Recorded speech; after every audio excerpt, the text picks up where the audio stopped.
What does the NAR settlement really do for you? That's what we're going to talk about in today's video.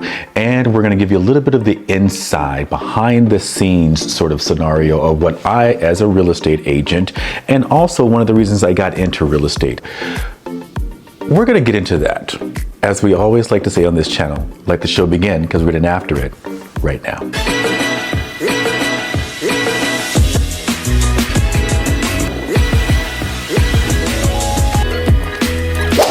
If this is your first time to our channel and you would like to know everything there is to know in regards to buying or selling real estate here in the Las Vegas Valley or Henderson, North Las Vegas area, then make sure you subscribe below, tap that bell for notifications so that you guys can be aware of whenever we send out our weekly videos, so you can be updated about those new videos as well.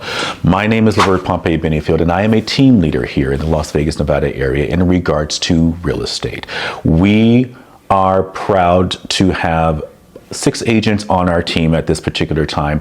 And with this NAR law settlement, we want to, or I want to jump into this conversation a little bit in regards to what's the good part about it, what's the not so great part about it, what's the part we're concerned with, and what was it truthfully meant for, and what do we think it's going to do? There's a lot of questions in there. When there's so many questions, one of the biggest things I like to do is to really step back and take time and allow things to play itself out. At this particular time, what do we know? We know 2 things specifically. Number one is that come July 1st, that on our MLS, our multiple listing service, we cannot, and the seller cannot display what they're willing to pay in regards to commissions to a buyer agent or buyer broker that will bring a buyer to the property. We can no longer display that number. It used to be certain percentages were displayed there, anywhere from whatever, $1 in some instances to 1% to 2%, 2.5%, 3%. All of those different numbers you would see on a particular listing, if you will, when the seller was selling their property. Now, there are people who believe that there are real estate agents who actually looked at the MLS out of multiple listing service and decided they were either going to show certain properties that were only offering a certain amount. This is a big industry. There's 1.6 million agents out there. I'm not going to pretend like there probably weren't some agents doing that. Sure, I'm sure that probably happens, but I assure you that is in the extreme minority, extreme minority. Yet at the same time, I would think most agents, and what most people don't know, maybe something that you don't know, is that on average, an agent probably makes on average about 46, I think it was 43,600 and change. So just under $50,000 a year. That's on average. Understand as well, in this industry, we have more than an 86% fail ratio in this industry, meaning that of the 100% of agents that jump into the business, 86% are going to fail. Within probably, I think it was the first 3 years, 86% will fail in this business. This is not an easy business. First and foremost, in regards to what we as real estate agents do, what agents do, especially new agents coming in, learning the business, all those kind of wonderful things. So not necessarily an easy business. So again, on that MLS, could there have been agents that, of course, maybe based on the fact of could there be greed? Listen, we're dealing with humans. Of course, there could be scenarios of greed where people are going to be looking at how much am I going to get paid in order for me to show this property, or in order for me to get this contract across the finish line. How much would my broker get? How much would I get a split from that? That's another part most people don't realize, is that it's not necessarily, or especially I would say here in the state of Nevada, we are not paid as brokers. We are agents here in the state of Nevada. There are brokers who have their broker license, and then there's realtors, real estate agents, whatever you want to call us. We then have a split with that particular brokerage. So there's a lot that people just don't realize in regards to what we as team leaders, agents, brokers, what those financial sort of kind of commitments are when it comes to us being paid for a transaction. So again, the first thing that we do know, 100%, we cannot put on the MLS any further as of July 1st what the seller or what the seller's agent would offer in regards to paying a commission to the buyer broker. That's the first thing. Number two, Before when we represent buyers, before we take buyers out, we have to get them to sign what's called a buyer broker agreement. Number two is that we have to have now, before we even show a property, we have to have the client, the buyer, sign what is called a buyer broker agreement. That buyer broker agreement that we have them sign has to be transparent in regards to how we as the buyer agent, buyer broker, again, as let's just say first, the buyer broker is paid first, then we as an agent get splits out of that depending on each state. Everyone's going to be very different, everyone with different brokerages. Whatever your splits and things are, you are going to basically not always get, people think that, if there's $10,000 to be paid to a buyer's agent, that the agent gets all of that money. No, it first goes to the broker. The broker then will have a split with that agent. The agent then takes out, whatever that split is. The agent then, depending if they have team members, if they have assistants, transaction coordinators, virtual assistants, people that put up the signs, all of those different types of things that we have to pay for, all of that comes out of that money that we basically do in regards to business expenses. So yes, that before we go out, we have to be transparent in regards to who is going to pay our fee. Normally, I'm saying in quotes here, traditionally I'm saying in quotes, before the seller would have those funds and the seller would determine between the selling agent and my seller, we would determine what my seller was willing to offer the buyer broker bringing someone in. As of July the 1st, again, all of this can change. All of this can change. But for right now, when July 1st kicks in, those are the two things. We cannot display the commission on the MLS, and we have to have a buyer broker agreement signed before we show a property that shows and explains our services as well as our fees in regards to representing our buyer. Now, moving us forward, like I said before, what was the reasoning behind this whole DOJ being involved and the attorneys jumping in? I believe, and the way that they're stating it, is that they wanted to make sure that the consumer, the public, is definitely benefiting from this. They're going to get lesser fees and all those kind of great things. I believe that we've sort of stepped on the feet of some of the buyers in this settlement.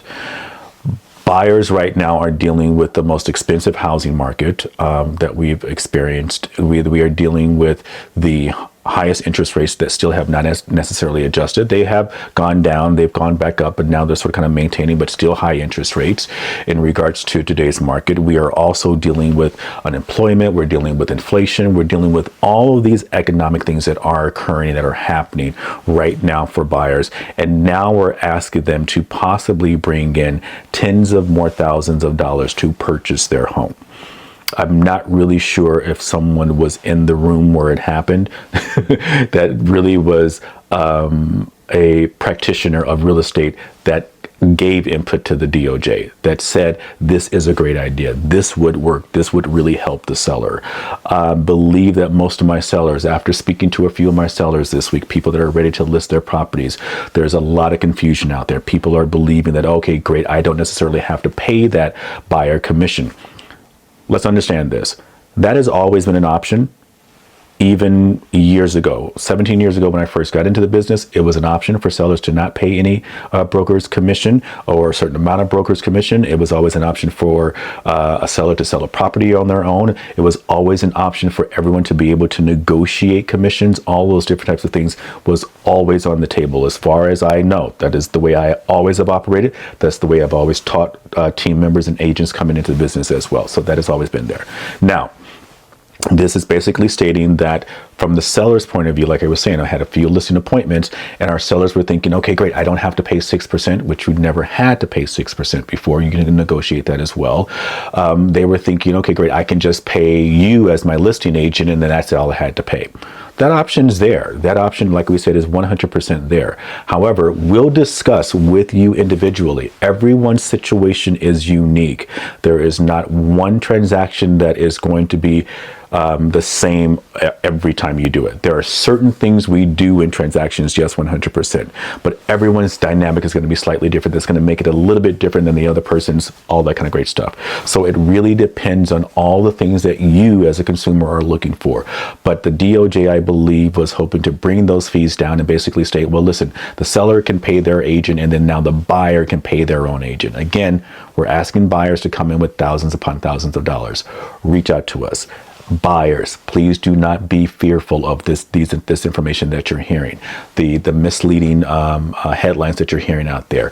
Home ownership is still viable. It is still viable. I am a strong believer, especially as being a person of color, that we need to make sure that we have people of color buying. We need to make sure we continue to have women who are outpacing men in regards to purchasing properties. We need to make sure that they still feel as though they can purchase properties. We need to make sure our vets can understand that they can come in and they can purchase properties, all those different types of things. LGBTQ, the communities, all these different communities, you still have the ability to come and buy properties as a buyer. People, your average everyday Joe Schmo, you can still buy properties right now. I do not want our buyers freaking out and going, oh my God, I can't afford a house now because there's thousands of dollars more. We can get you through this. When you work with a strong agent in regards to being able to negotiate on your behalf, we will find solutions for you. And I strongly believe that we still are going to have to go through a few things from the lenders, go through things from the Department of Justice. The government will have to change certain programs, especially for VAs and all those different types of things in regards to how we can move them forward. Because currently right now, VA cannot contribute to any kind of paying of fees or commissions or anything like that. So all of these things will need to be adjusted. Again, this is supposed to kick in July 1st. There's going to be plenty of changes even after July 1st. I promise you that much. Now, with that being said, again, moving forward, those two things: no commission on the MLS being displayed, and having that buyer broker signed with transparency in regards to services and fees. Those are the two must things we are seeing out there. When I say I feel as though we've sort of hurt the buyer, all of these groups that I've mentioned, VAs, our average working hard people out there that barely are making money out there, our communities of color, women, LGBTQ, all of this kind of good things. These groups are not monolithic. Everyone is not the same in all of these kind of groups. Everyone in these groups are different, from financial abilities to education levels, all those types of great things. I have wonderful doctors of all different types of colors, shapes, sizes, and everything else, LGBTQ, economic levels, all those different things. We are not all the same in those particular groups. I am just saying, when it comes to the numbers, number-wise, particular groups are at a lower number in regards to home ownership in this particular country, or in this country, when it comes to trans communities, the ability for them even to have jobs. I mean, for them just to even have jobs, it is scary out there for people that happen to be a part of the trans community. People of the LGBTQ, we have lesser numbers in regards to home ownership. People of color, so forth and so on. Women who are kicking butt, like I've said before, you're doing great, keep it going. I just do not want these communities to be fearful when they hear this information. Reach out to the professionals. We will help you walk through it, and we will help advise you. Now, in regards to moving us forward with this NAR settlements, especially my sellers, I want my sellers understanding this. We will sit down and we will discuss what is going to be best for you in your situation. And if we determine, and if you determine, because you are the boss of all of this, we will determine if offering a commission is something that you're willing to do. And if you're willing to do it, great. We are definitely going to promote that, market that, and get your property sold. So please reach out. There are solutions to all of this that I strongly believe will be fair to everyone involved. So please reach out. Now, in regards to agents, real estate agents, make sure you keep your heads up. We've been kicked around a little bit here over these last couple of years. I totally get it. Like we said before, more than 86% of those agents that start in this business leave the business in the first 3 years, 5 years. They're out of the business. It's not as easy as people think. 48% of agents last year did not sell one home, did not do one transaction, with the average being around 46,000 as far as income that agents make. I know that's quite different than what HGTV tells us, that we're not all running around here in Lamborghinis and Ferraris and Bentleys and everything else with the best red bottom high heels and the best suits and all that kind of great stuff. It's quite different from that image that we see on HGTV. Keep your heads up out there, real estate agents. Sharpen your skills. Make sure you understand how to present your value add, all those great things, and you will do great in this business. Connect with team leaders that want you to not just survive, but thrive in this industry. You can thrive in this industry no matter what the hurricane is like around you.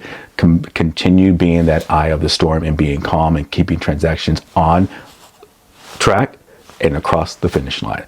So with that, I hope that gives us a little bit of insight in regards to thoughts around this NAR settlement. There's so many different sides of it. I know that we have images out there. We as real estate agents, brokers, we don't have the best image out there, and that is a little bit of our doing, 100%. It's an industry that has a very low entry level in regards to being able to get your license, and we have a lot of people that do it once, twice, pop in, and we can't necessarily do it that way. We've got to make sure that when we are doing these transactions, we are not hurting the public. We are really taking care of the public. We are making sure that we're providing them with professionalism. So we can definitely clean that up. We can sharpen our skills. We can lift those skills up. I was saying to a group of agents that I was talking to the other day, if we were in a room of 100 agents and they were asking us which of us uses buyer broker, I would probably be one of maybe 3-4 people in that room stating that I use a buyer broker. Agents just we're not used to doing the presentations to our buyers.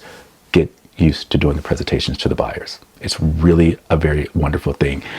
Get a script. I know a lot of you don't like scripts. Get something underneath. Practice your profession, practice your skills in regards to helping our community and helping the clients, and you will have great clients continuing to see the value in your service. And it was truly one of the reasons I got into the real estate business, because when I did my first transactions, I did not feel like my agent at that time sat me down and really helped me understand the process of purchasing a property. I felt as though because they saw me as a dancer, a professional dancer, they didn't feel as though they needed to go through those things. I went to UC Berkeley. I'm a very analytical personality. I studied architecture and all those different types of things at Berkeley. So I was very analytical, even though I turned out to be a wonderful, incredible professional dancer that took me around the world for 25 years.